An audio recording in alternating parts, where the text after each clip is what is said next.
Yo, konnichiwa. Gimana kabar kalian hari ini? Semoga sehat terus ya.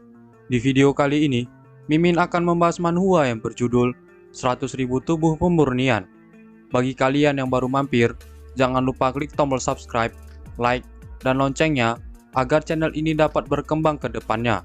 Mohon maaf jika ada kesalahan penyampaian kata di dalam video ini ataupun di video sebelumnya.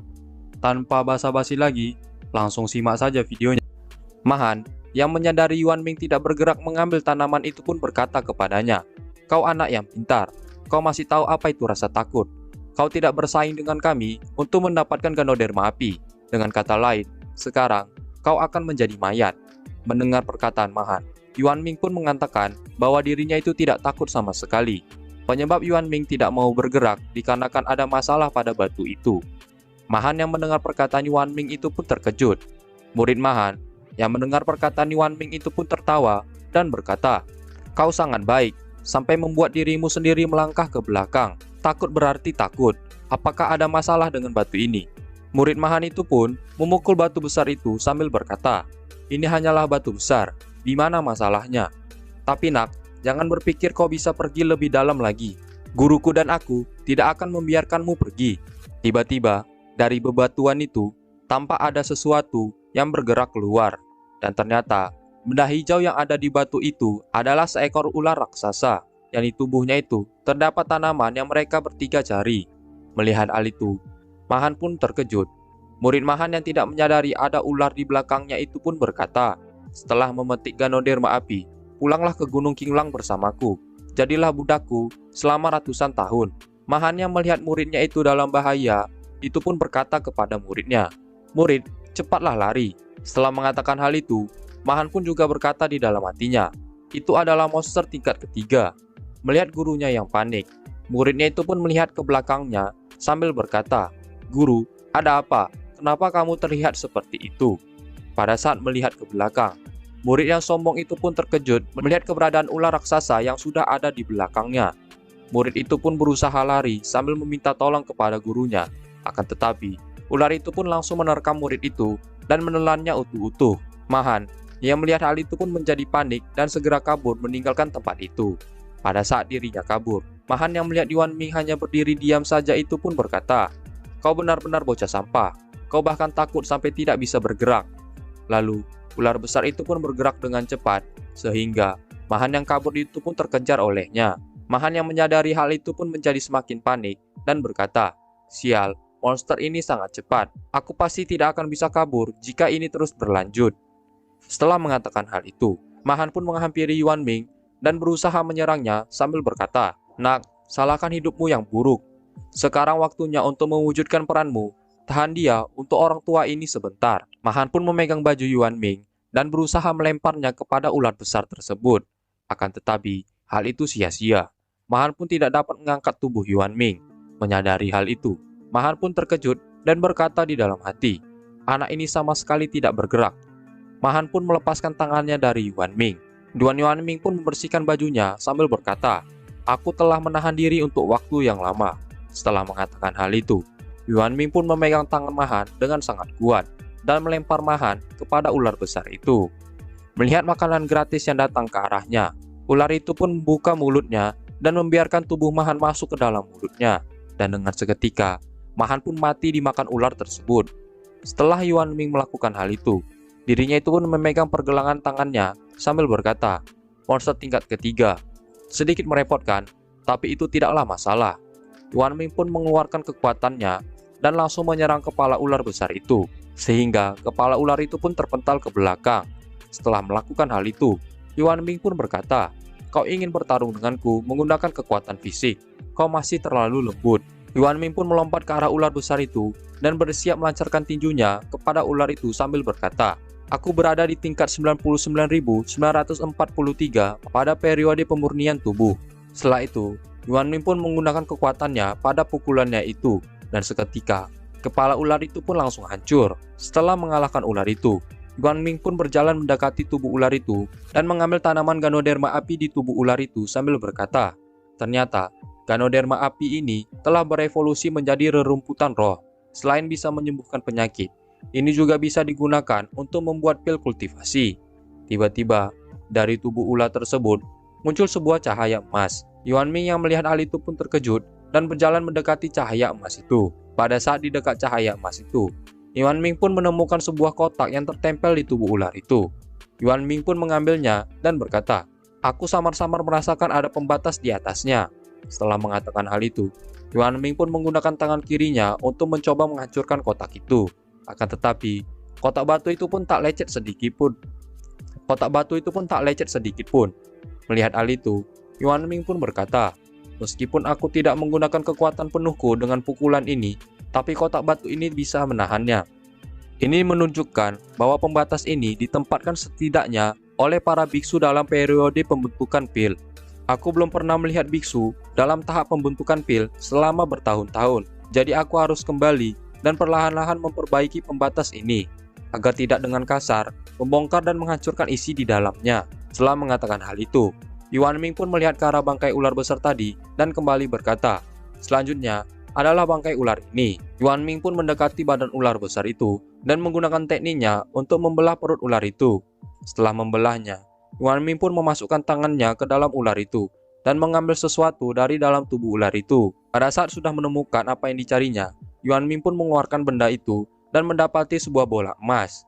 Yuan Ming pun berkata, "Alkimia batin adalah esensi energi yang dikultivasikan oleh monster-monster tingkat 3 seperti ini sepanjang hidupnya. Satu-satunya hal yang disayangkan adalah alkimia batin monster semacam ini tidak bisa langsung diserap oleh para biksu, karena metode pemurnian alkimia batin monster telah hilang di zaman akhir Dharma.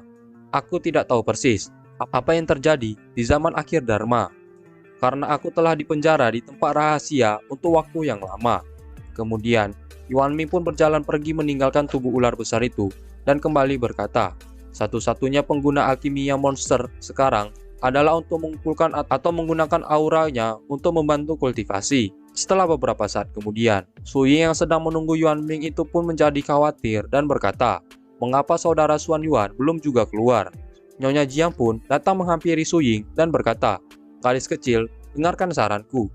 Nyonya Jiang pun berkata kepada Su Ying, "Kau tidak perlu menunggunya. Bocah konyol itu tidak akan kembali." Mendengar perkataan itu, Su Ying pun berkata dengan nada tegas, "Tidak mungkin, saudara Xuan Yuan pasti akan kembali." Mendengar hal itu, Nyonya Jiang pun kembali berkata, "Ah, kembali? Apa kamu tahu betapa berbahayanya di sana? Mereka yang berada di Gunung Qinglang semuanya adalah kultivator dengan basis kultivasi tingkat lanjut. Apa yang dimiliki pria yang tidak tahu ketinggian bumi itu? Jangankan bertahan hidup, mati dengan seluruh tubuh masih utuh pun akan beruntung baginya." Tiba-tiba, Yuan Ming pun datang menghampiri Su Ying dengan berkata, "Aku telah kembali." Melihat hal itu, Su Ying dan Nyonya Jiang pun terkejut dikarenakan Yuan Ming kembali dengan selamat. Su Ying pun datang menghampiri Yuan Ming sambil berkata, "Hebat saudara Xuan Yuan, aku tahu kamu akan baik-baik saja." Nyonya Jiang yang tidak percaya dengan apa yang dilihatnya itu pun bertanya, "Wah, kenapa kamu bisa kembali? Bagaimana dengan hal Master Ma?" Yuan Ming pun menjawab bahwa rekan-rekan dari Nyonya Jiang itu sudah mati. Mendengar jawaban dari Yuan Ming, Nyonya Jiang pun terkejut dan berkata, "Mati? Bagaimana itu bisa terjadi?" Yuan Ming pun mengajak Su Ying untuk pergi dari tempat itu dan segera kembali pulang. Nyonya Jiang yang tidak terima perkataan Yuan Ming itu pun menjadi kesal dan menyuruh Yuan Ming untuk berhenti. Mendengar perintah itu, Yuan Ming pun menoleh ke arah Nyonya Jiang dan berkata, "Ada apa?" Nyonya Jiang pun menjawab, "Hal Master Ma sudah mati. Bagaimana kamu bisa keluar dari sana? Kamu harus menjelaskannya dengan jelas kepadaku." Mendengar perkataan konyol itu, Yuan Ming pun bertanya, "Mengapa aku harus menjelaskannya kepadamu?" Nyonya Jiang pun menyuruh semua bawahannya untuk mengepung Yuan Ming dan Su Ying dari segala arah.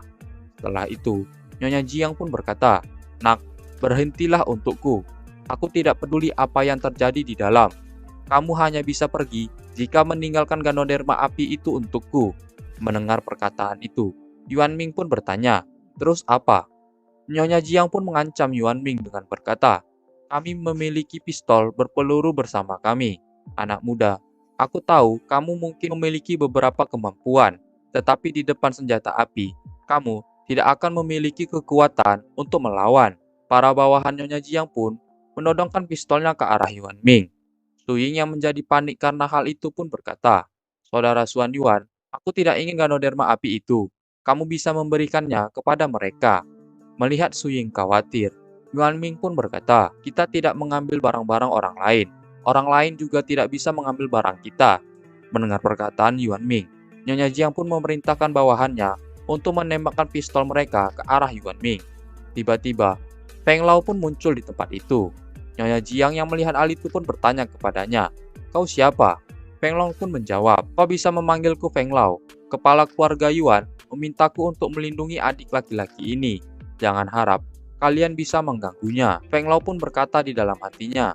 Setelah mengikuti Xuan Yuan Ming sepanjang jalan, sekarang giliran lelaki tua ini untuk mengambil tindakan. Dan ini bisa dianggap sebagai menjalankan tugas sesuai yang diperintahkan oleh patriark keluarga Yuan.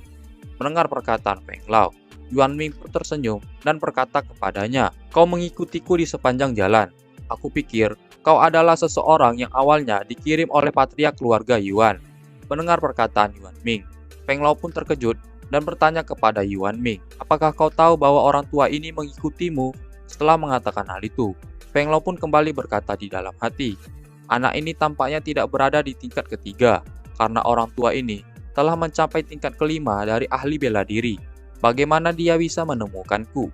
Yuan Ming pun berkata kepada Feng Lao, beritahu patriark keluarga Yuan kalau aku tidak butuh perlindungannya. Terima kasih atas kebaikannya. Setelah mengatakan hal itu, Yuan Ming pun mengajak Su Ying untuk pergi dari tempat itu. Pada saat mereka berdua sudah pergi, Nyonya Jiang pun berkata kepada Feng Lao, Feng Lao ini, meskipun keluarga Yuan kuat di Pulau Selatan, tapi keluarga Jiangku juga tidak lebih lemah dari keluarga Yuan. Kau memang dapat menyelamatkan anak itu untuk sementara waktu, tapi tidak untuk seumur hidup. Mendengar perkataan itu, Feng Lao pun berkata, Nyonya Jiang tidak perlu mengatakan itu pada orang tua ini. Aku diperkerjakan oleh patriark keluarga Yuan dengan banyak uang. Aku hanya melakukan tugasku. Lalu, beberapa saat kemudian, di stasiun bus kota, Su Ying dan Yuan Ming itu pun telah kembali ke kota. Su Ying pun berkata kepada Yuan Ming, saudara Xuan Yuan, terima kasih untuk hari ini. Jika bukan karenamu, aku tidak akan bisa mengumpulkan semua herbal ini. Dan bahkan, tumbuhan yang lebih berharga seperti Ganoderma api. Aku akan mengundangmu untuk mengunjungi rumahku. Mendengar perkataan Su Ying, Yuan Ming pun berkata, aku akan kembali bersamamu, dan aku juga ingin melihat penyakit ibumu. Setelah mengatakan hal itu, Yuan Ming pun berkata di dalam hatinya, herbal yang dipetik Su Ying semuanya adalah obat tonik. Itu tidak seperti untuk mengobati penyakit paru-paru. Karena ini sudah ditakdirkan, aku akan pergi dan melihatnya. Beberapa saat kemudian, Yuan Ming bersama dengan Su Ying pun telah sampai ke rumahnya Su Ying. Melihat bangunan rumah itu, Yuan Ming pun berkata di dalam hati, bangunan yang bobrok akan sangat buruk untuk ibu dan anak perempuan tinggal di sini. Kemudian, pada saat sudah di dalam bangunan, Su Ying pun membuka pintu kamar ibunya dan berkata, ibu, aku kembali. Su Ying pun berjalan menghampiri ibunya yang terbaring di kasur sambil bertanya, Bu, apakah kamu merasa lebih baik? Mendengar pertanyaan itu, ibunya Su Ying pun menjawab sambil menahan batuknya, ibu tidak apa-apa. Melihat keberadaan Yuan Ming, ibunya Su Ying pun bertanya kepada anaknya, siapa orang itu? Su Ying pun menjawab, dia adalah saudara Xuan Yuan. Dia orang yang baik, tidak hanya membantuku mengalahkan orang jahat, tetapi dia juga membantuku menemukan banyak bahan obat. Ganoderma api ini aku dapatkan dengan bantuan saudara Xuan Yuan. Saudara Xuan Yuan berkata bahwa Ganoderma api ini dapat menyembuhkan penyakit paru-paru. Mendengar perkataan anaknya, ibunya Su Ying pun berkata, benarkah penyakit paru-paruku sudah lebih dari 10 tahun? Aku tidak menyangka kalau itu bisa disembuhkan. Guru Chen juga berkata bahwa ini perlu disembuhkan secara perlahan-lahan. Tiba-tiba, pintu kamar itu pun diketok dari luar. Mendengar hal itu, Su Ying pun langsung bergegas untuk membuka pintu kamar itu. Pada saat membuka pintu kamar itu, terdapat seorang pria yang bernama Chen. Chen pun bertanya kepada Su Ying, bagaimana dengan itu? Sudahkah kau menemukan semua bahan obatnya? Su Ying pun menjawab, sudah semuanya. Aku sudah mendapatkan semua obat yang ada di resep Master Chen. Dan juga aku menemukan bahan obat yang berharga, yaitu Ganoderma api.